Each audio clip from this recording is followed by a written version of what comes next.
89.9 Jazz and More. That was Kat Edmondson, female vocalist off her album Way Down Low. It's the track What Else Can I Do? Before that we heard the Honolulu Jazz Quartet off their album Remembrance. That was the track Speed Trap. For those of you just tuning in, my name is Johnny Tisa. I'm sitting in for Keon Riley and your midday jazz segment. It's a beautiful day as of right now in Central Florida. 75 degrees outside the studio. Enjoy while you can because it looks like we might have some rain coming for us here shortly. One of the things that people talk about is how our radio's, declining audience. And there is some truth to that. Overall, in terms of listening, there has been a decrease. All the radio industry discussions have to do with how do we make ourselves more viable today. I'm Will Canale, assistant professor at the University of Central Florida in the radio television department. Where you have seen a major decline is in younger audiences, teens. So there are conflicting issues here. They're doing okay in general. People are still tuning in, but they're definitely losing the younger audiences. I never think of tuning into a radio station when I'm going to the gym. It's always Pandora. It's always a streamed medium. Hi, I'm Jeff Garner from the UCF Alumni Office, and I work as Director of Communications, which means I have responsibility over the web and video and pretty much anything that comes down the pike when it comes to communications. I think terrestrial will not be doomed because at least the stations I've worked at is that we're constantly trying to keep up with the times. I'm Edward Kennelers. I work for a news talk station as a board operator doing traffic and weather reports. When radio was cruising along in its heyday, it was appointment radio. It was specialty programs. People would get around their radio and they would tune in at a particular time to hear a certain kind of show, variety shows and dramas and things like this.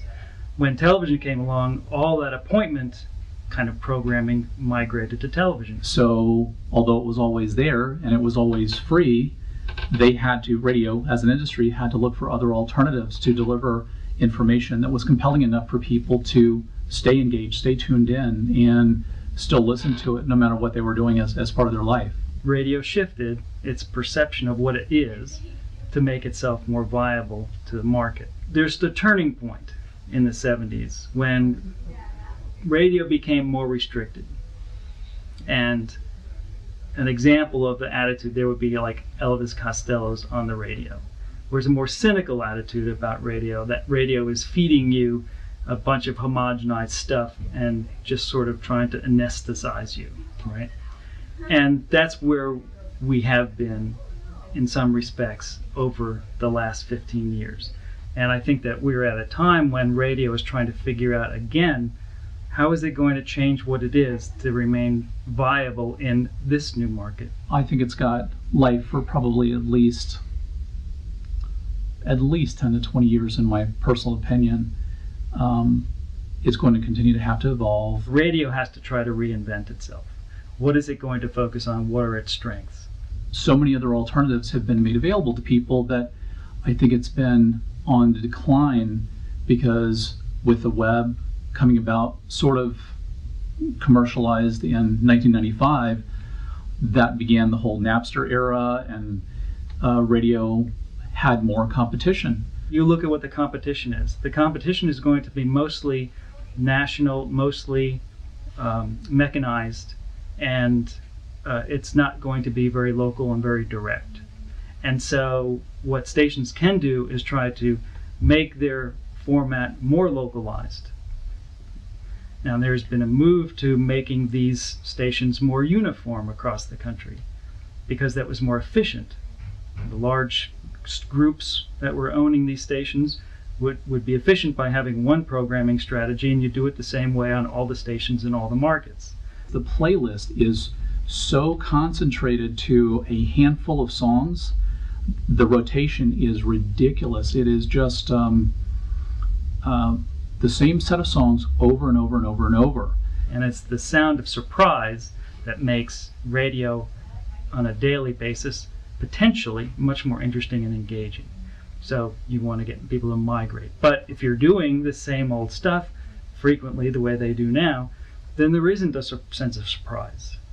And I think that's fine when someone's in the car because it is such an individual time slice that they hear that, they get to work or they get to their destination, and they don't know it. They don't know that the rotation is so concentrated on a few songs. But in the end, what happens is you can't listen to radio for a long time because it's not designed for that right now. If they have some span where they're listening to it for more than, say, 30 minutes, 45 minutes, they're going to start to notice that it's the same thing over and over. There was a time when radio was interesting. And so I equate that to different kind of music. Nowadays, the most popular stations are top 40 stations and pop stations.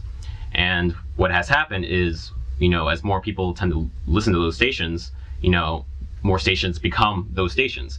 And I'll give you an example. It just happened maybe like a month ago. I used to work at West Palm Beach, CBS Radio, and 103.1 was the alternative rock station down there. They just turned into new 103.1, a pop station.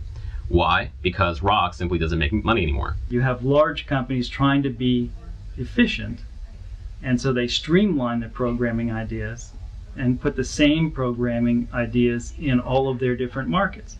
It makes the most sense in terms of trying to make money. But it doesn't necessarily make the best radio. They make their money, but obviously, there's going to come to a point where everybody's going to sound the same and people are just going to be tired of the radio. So it's almost going to be like the bubble's going to burst for, the industry of itself. So I think for radio to become more engaging, they're going to have to diversify and get away from maybe the commercial pressures. Advertisers want to hit that largest demographic possible. They want to get the bang for their buck. So what has happened is the decision has been made across, you can see it across the country, is that radio stations end up sounding the same because they're playing the same kind of music. Why? Because of the money reason. Perhaps they're going to have to make a change in that philosophy because it's the uniqueness of the station that will make it more valuable to the people in that market. They're replacing the sound of each individual station, and it sounds just the same as anybody else. So radio's got to figure out where is its strength. We're definitely going to have to come back where we're going to have to make, different and original content.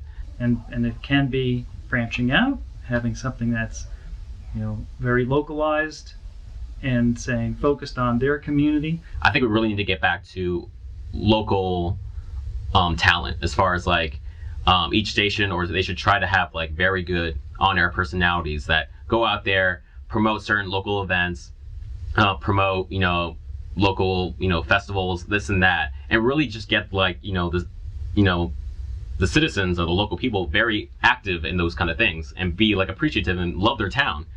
You have a very well demarcated region that you can get in front of people and let them know that you're there. You can be out in front of those people and let them see you.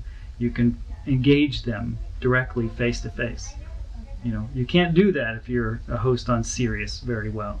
That's what a on-air personality of a local town really does. It's just kind of make them feel glad to feel, or make them feel happy to live where they live, and just kind of get out there in the town, whether it's just participating in this charity event or participating in this rock concert. They just kind of get them pumped and amped, and I think really we need to kind of get back to that. And using social media, using things to engage the audience more, might help you tackle that younger audience problem, but at the same time really build a better connection between you, your station, and your audience. People are social beings, and people want to feel a part of something. So if people can feel a part of a radio station like it's their radio station, feel love for that. If you can have a station that is really engaging your local market, you're the only one who's doing that. The national services, Pandora, other internet radio that's very broad, are not going to be able to engage people in that way. I think that's one step to making, a resurgence and a comeback in radio. So then the question of how do you take and turn this stuff around and make it more localized? You could probably do it efficiently, but it would require some more work. Localization would be great, but I'm not sure the radio really could successfully do that. It's going to require having people who are home base, who are there, who can be out in the community. And so it might take more of an investment. Because it's always been there. That's just the point. Music and radio being the vehicle, it's always been there. I see the coming maybe decade or so of radio. Like I said, the bubble is going to burst. And the reason why I might be optimistic about the situation is because the more I collaborate and more I talk to people of my age and the people who are up and coming in the industry, the people who are going to be those producers, are going to be those program directors, you know, that are in my age group. I feel like we share this kind of same viewpoint of how things are now and how, you know, we're kind of dissatisfied with that. Programming, of course, is going to change. Just the delivery of the topics will evolve with society. But because it's a free medium and so many people as a business depend on it to get their word out, the advertising, fairly traditional advertising model, I think, is going to be there. I think we're going to see almost like a resurgence back on, like, you know, original quality material. It's going to be part of more of an integrated mix. You've got traditional marketing communications type of collateral delivery, advertising, print, streaming, but radio would still have a place because not everyone is online. Not everyone is listening to a streamed piece of audio. I think it's going to continue to be there, and I don't see it changing so drastically that we wouldn't recognize it. Just by you know, collaborating, talking to UCF students and people in the industry around my age, I feel like sooner or later it's gonna come back. As far radio's gonna make a comeback.